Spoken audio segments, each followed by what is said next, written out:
The double standard of Karen Davila. Hindi problema ang pagkakaroon ng personal bias. Normal yan. Lahat ng tao meron yan.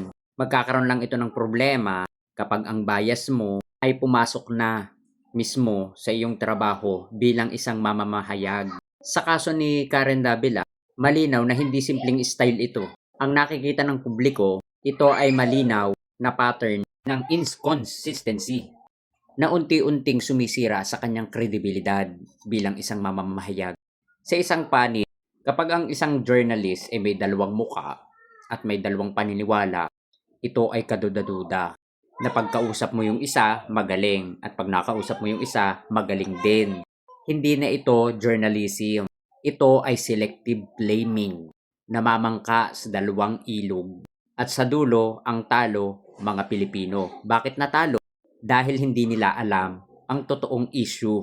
Sa panayam ni Karen Davila kay Toby Chanko, yes, si Toby Chanko, the collector ng mga vlogger para magpakalat ng mga maling impormasyon. Kapansin-pansin ang kakulangan ng critical pushback sa halip na usisain ang mga aligasyon nga ng mga ebidensya o paliwanag at i-challenge ang claim ang nangyari na ipasa ang narrative ni Toby Chanko na halos walang resistance.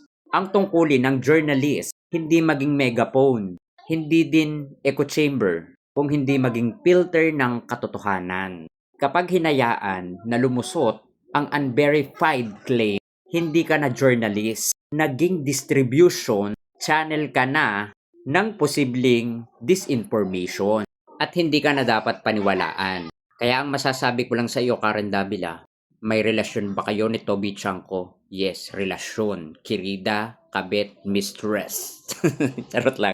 Alam mo, Karen Davila, ikaw ay tagapagpahayag ng tamang balita, hindi tagapangonsinte.